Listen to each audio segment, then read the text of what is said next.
লাগামহীন নিত্য পণ্যের বাজারে স্বস্তি ফিরছে না কিছুতেই। একটি পণ্যের দাম কমলে অন্যটির বাড়ে কয়েক গুণ। অনেকটাই বেড়েছে শাকসবজি সহ মাছের দাম। আলু পেঁয়াজ থেকে শুরু করে কাঁচা লঙ্কা, আদা, রসুন, টমেটো থেকে বাঁধাকপি সবকিছুরই দাম মানুষের নাগালের বাইরে। মাছের বাজারেও একই অবস্থা। মাছ সবজি কিনতে হিমশিম খাচ্ছে আমজনতা। বাজারে গিয়ে থলে ভরতে পকেট ফাঁকা হয়ে যাচ্ছে তাদের। বাজার দর নিয়ন্ত্রণে তৎপর হলো প্রশাসন। বুধবার সকালে দুর্গাপুর বাজারের সেন মার্কেট এবং ব্যানাচেটি বাজারে হানা দেন টাস্ক ফোর্সের আধিকারিকেরা। ডেপুটি ম্যাজিস্ট্রেট সাথী দত্ত এবং এগ্রিকালচার ডিপার্টমেন্টের assistant director Dilip Kumar Mondal police প্রশাসনকে সাথে নিয়ে বাজারগুলিতে নজরদারি চালান। অতিরিক্ত মুনাফার লোভে বেশি দামে মাছ এবং সবজি বিক্রি হচ্ছে কিনা সেই সব খতিয়ে দেখেন তারা।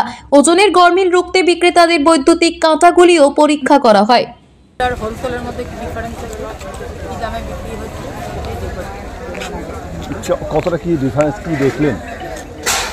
কিছু কিছু জায়গায় ডিফারেন্স রয়েছে, কোনো কোনো রিটেলার একটু বেশি দামে বিক্রি করছে, হোলসেলাররাও কিছু কিছু জায়গায় বেশি দামে করছে।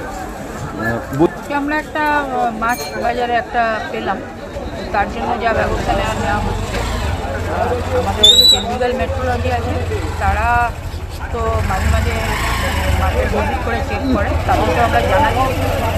বেনাচিটি মার্কেটে এই অভিযোগটা পেলাম, মেন মার্কেটে এটা নিয়ে অভিযোগ পাইনি, কিন্তু আমরা এটা দেখছি। এগ্রিকালচার মার্কেটিংয়ে অ্যাসিস্ট্যান্ট ডিরেক্টর আছেন, সঙ্গে আমাদের পুলিশ আর্মি আছে, প্রশাসনের তরফ থেকে। দুর্গাপুর থেকে দেবজ্যোতি ঘোষের রিপোর্ট, টিভি নিউজ 10। সুলভে সঠিক চিকিৎসার একমাত্র প্রতিষ্ঠান বিবেকানন্দ হসপিটাল। 24 ঘন্টা emergency service, blood bank, trauma care. আপনাদের সেবায় আমরা তৎপর। গুণমান ও পরিষেবায় দুর্গাপুর বিধাননগরের ডক্টর জাকির হোসেন এভিনিউর বিবেকানন্দ হসপিটাল শিল্পাঞ্চলের মানুষের মন জয় করেছে।